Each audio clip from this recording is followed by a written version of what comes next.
4. Fitnah orang-orang yang dicintai. Sudah dimaklumi bahwa manusia itu ditetapkan fitrahnya untuk mencintai sejumlah perkara, seperti keluarga, harta, serta kerabat. Mencintai beberapa perkara ini merupakan tabiat yang normal dalam jiwa manusia, akan tetapi dipersyaratkan bahwa cinta terhadap semua itu di hati setiap mukmin tidak boleh melebihi cintanya kepada Allah Subhanahu wa Ta'ala. Dirinya jangan sampai lebih mendahulukan cintanya kepada sejumlah perkara tersebut daripada perintah Allah, lebih mengutamakannya daripada Allah. Jika tidak demikian, maka cinta tersebut akan berubah dari cinta yang normal dan alamiah menjadi cinta yang syirik. Inilah satu jenis fitnah, karena kecintaan terhadap sesuatu secara tidak proporsional. Masuknya cinta jenis ini ke dalam pintu syahwat sudah dimaklumi dan dapat dipahami jika masih dalam lingkup yang dibolehkan. Allah Subhanahu wa berkalam, katakanlah, jika bapak-bapak, anak-anak, saudara-saudara, istri-istri, kaum keluarga kalian, harta kekayaan yang kalian usahakan, perniagaan yang kalian khawatirkan kerugiannya, dan tempat tinggal yang kalian sukai. Semua itu lebih kalian cintai dari Allah dan Rasul-Nya dan dari berjihad di jalannya, maka tunggulah sampai Allah mendatangkan keputusannya. Allah tidak memberi petunjuk kepada orang-orang yang fasik. At-Taubah 9:24. Kami katakan, ayat ini cukup jelas dan gamblang dalam menerangkan 8 objek yang dicintai manusia. Di dalam ayat ini juga terdapat penjelasan bahwa mendahulukan 8 hal ini atau sebagian darinya daripada perintah Allah Subhanahu wa Ta'ala mengakibatkan 3 hukuman. 1. Terhalang dari hidayah. 2. Menunggu datangnya ancaman. 3. Ditetapkan sebagai orang yang fasik. Allah Subhanahu wa Ta'ala berkalam, dan ketahuilah bahwa harta kalian dan anak-anak kalian itu hanyalah sebagai cobaan, dan sesungguhnya di sisi Allah lah pahala yang besar. Al-Anfal 8:28. Kami katakan, terjadinya fitnah dengan sebab harta dan anak itu, apabila keduanya menjadikan seseorang lalai dari menunaikan kewajibannya, melalaikan din Allah Subhanahu wa Ta'ala. Demikian pula dengan cinta kepada anak-anak, dan cenderung kepada mereka, hingga membawa sebagian orang terjatuh ke dalam mata pencaharian dan pekerjaan yang haram. Allah Subhanahu wa Ta'ala berkalam, wahai orang-orang yang beriman, sesungguhnya di antara istri-istri kalian dan anak-anak kalian itu ada yang menjadi musuh bagi kalian, maka berhati-hatilah kalian terhadap mereka. Melainkan jika kalian memaafkan dan tidak memarahi, serta mengampuni mereka, maka sesungguhnya Allah Maha Pengampun lagi Maha Penyayang. At-Taghabun 14. Kami katakan, ayat ini turun berkenaan dengan hijrahnya para sahabat, yang pada waktu itu, sejumlah istri menghalangi suami-suami mereka untuk menunaikan kewajiban besar itu. Inilah wujud permusuhan antara seseorang dengan istri atau dengan anaknya. Yaitu ketika cinta seorang kepada istri dan anak-anaknya mengalahkan dirinya untuk menunaikan perintah Allah Subhanahu wa Ta'ala, yaitu ketika terjadi pertentangan di antara keduanya. Dari Hudzaifah radhiyallahu anhu, dia berkata, kami sedang duduk di dekat Umar. Umar bertanya, siapa di antara kalian yang hafal sabda Rasulullah Shallallahu Alaihi Wasallam tentang fitnah? Aku berkata, aku hafal. Sebagaimana yang beliau sabdakan, Umar berkata, kamu sungguh berani menyebutkan tentang hal itu. Aku berkata, fitnah seorang pria pada istrinya, hartanya, anaknya, dan tetangganya itu dihapuskan dosanya oleh salat, puasa, sedekah, dan amar makruf nahi mungkar. Sahih Al-Bukhari. Hadits ini dengan gamblang menerangkan bahwa seseorang itu akan tertimpa fitnah dalam urusan istri dan anaknya. Bentuk serta akibat fitnah keduanya ini sudah saya jelaskan pada bagian terdahulu. Kepada hadits ini juga terkandung penjelasan bahwa fitnah ini nyaris tiada seorang pun yang terbebas darinya. Diriwayatkan dari Imam Mas'ud radhiyallahu anhu, dia berkata, tiada seorang pun dari kalian kecuali dia berselimutkan fitnah, karena Allah berkalam, harta kalian dan anak kalian hanyalah fitnah, maka barang siapa di antara kalian yang meminta perlindungan, hendaklah dia meminta perlindungan kepada Allah dari penyesat-penyesat fitnah. Fathul Qadir. Pada hadits ini, terdapat petunjuk bahwa fitnah ini termasuk bagian dari fitnah-fitnah sepele dan remeh. Meskipun demikian manusia dapat saja terjatuh di dalamnya. Fitnah ini serupa dengan dosa-dosa kecil yang dapat dihapuskan oleh salat dan puasa. Sain Al-Munir berkata, fitnah karena para istri itu berwujud kecondongan mencintai mereka atau membenci mereka dalam urusan pembagian giliran atau pilih kasir, sampai dalam soal anak-anak mereka dari arah bertindak melampaui batas dalam hak yang wajib untuk mereka. Adapun fitnah, karena harta berwujud kesibukan untuk mengurusinya hingga melalaikan dari ibadat atau dengan menahannya dari mengeluarkan hak Allah. Sedangkan fitnah, karena anak-anak itu berwujud kecenderungan alami untuk mencintai anak dan mengutamakannya daripada semua orang. Fitnah, karena tetangga terjadi dengan dengki, saling membanggakan diri, dan persaingan dalam memperoleh hak. Fathul Bari. Apa yang disebutkan oleh Sain Al-Munir ini merupakan salah satu wujud fitnah disebabkan keluarga, anak, dan harta. 5. Fitnah kekuasaan. Fitnah kekuasaan itu masuk ke ruang lingkup fitnah syahwat, sekaligus termasuk fitnah syubhat. Akan tetapi saya lebih memilih untuk meletakkannya pada bab syahwat, karena hasrat orang untuk berkuasa serta berupaya untuk meraih tampuk kepemimpinan dan kekuasaan itu termasuk ke dalam bab syahwat. Demikian juga kekhawatiran orang akan hilangnya kekuasaan dan ambisi seseorang untuk melanggengkan kekuasaan itu juga termasuk syahwat. Lebih dari itu, para penguasa itu biasanya menggunakan pintu syahwat untuk mengukuhkan kekuasaan mereka. Fitnah kekuasaan adalah fitnah terdahsyat terhadap umat ini. Dari Tsauban radhiyallahu anhu, Rasulullah Shallallahu alaihi wasallam bersabda, "Sesungguhnya aku hanya mengkhawatirkan atas umatku ini para pemimpin yang menyesatkan." Sunan At-Tirmizi dalam kitab Al-Fitan. Dari Abu Dzar radhiyallahu anhu, dia berkata, "Aku mendengar Nabi Shallallahu alaihi wasallam bersabda, bukan Dajjal yang lebih kukhawatirkan terhadap umatku daripada Dajjal. Tatkala aku khawatir beliau terlanjur masuk, aku bertanya, wahai Rasulullah, apakah yang lebih engkau khawatirkan atas umatmu daripada Dajjal itu?" Beliau menjawab, para pemimpin yang menyesatkan orang lain. Al-Musnad 5-17-4. Kami katakan, dua hadits ini mengisyaratkan betapa berbahayanya fitnah kekuasaan, karena Nabi Shallallahu alaihi wasallam menyebutkan pada hadits pertama dengan pola kalimat penghususan tahsis. Mungkin itu untuk menunjukkan bahwa itulah fitnah sebenarnya yang umat Islam akan terjatuh di dalamnya, atau karena sebab itulah umat ini paling banyak terfitnah. Pada hadits yang kedua, Nabi Shallallahu alaihi wasallam menetapkannya sebagai fitnah yang lebih besar daripada fitnah Dajjal. Barangkali kekhawatiran beliau terhadap umatnya akan fitnah berupa para pemimpin yang menyesatkan ini lebih daripada fitnah Dajjal, karena fitnah Dajjal itu lebih jelas. Semua orang yang berilmu pasti dapat memperhatikannya secara khusus dan mendapatkan kejelasan pada urusannya.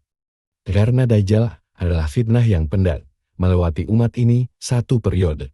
Adapun fitnah para pemimpin yang menyesatkan rakyatnya banyak tidak diketahui oleh para ulama, sehingga tidak mengherankan jika sejumlah ulama terjatuh di dalam perangkapnya yang kemudian diikuti dengan terjatuhnya kalangan awam dalam perangkap itu juga dari arah lain.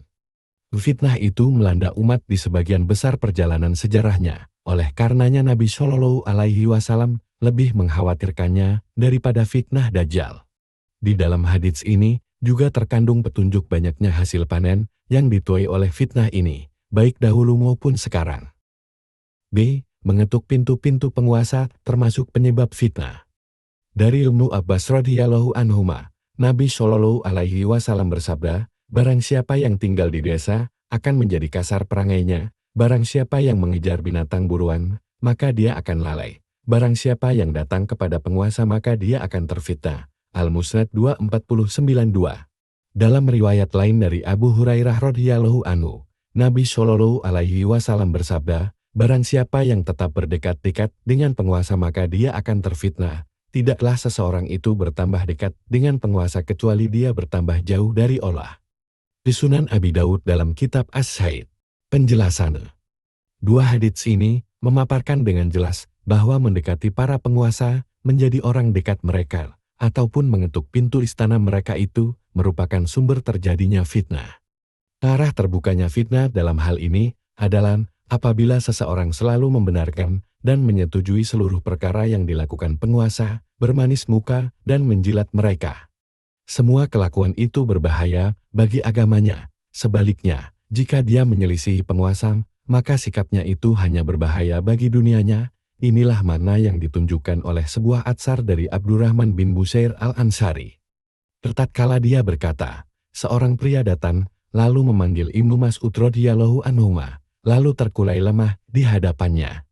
Orang itu berkata, "Wahai Abu Abdirrahman, kapankah aku tersesat sedang aku mengetahui?"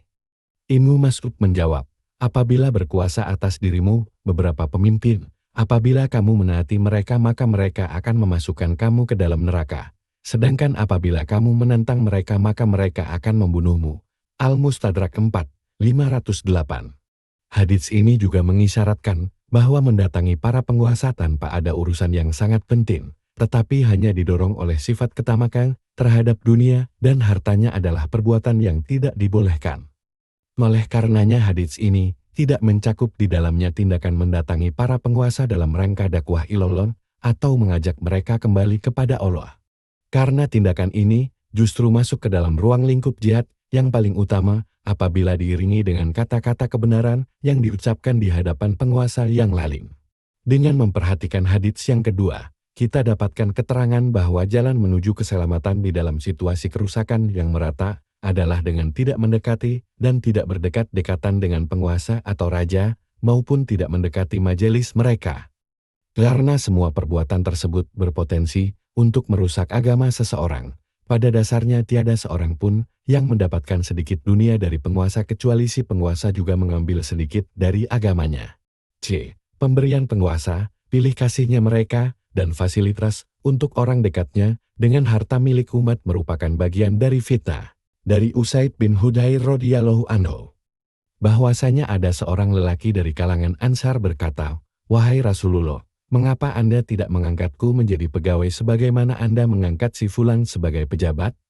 Rasulullah bersabda, "Kalian akan menjumpai sepeninggalku nanti sikap pilih kasih. Maka bersabarlah kalian sampai kalian bertemu denganku di telaga surga." Tahrik telah dipaparkan pada bagian sebelumnya. Kami katakan, hadits ini menerangkan salah satu sisi dari fitnah penguasa, yaitu ketika mereka mengutamakan orang-orang dekatnya sendiri untuk mendapatkan bagian istimewa dari harta milik umat dibandingkan masyarakat pada umumnya, termasuk juga dalam pemberian fasilitas dan jabatan. Hadits ini mengandung isyarat bahwa sikap yang harus dilakukan oleh setiap muslim dalam menghadapi fitnah-fitnah seperti ini adalah bersabar menjalaninya dan tetap teguh memegangi agamanya sampai dia berjumpa Nabi Shallallahu Alaihi Wasallam di telaga surga.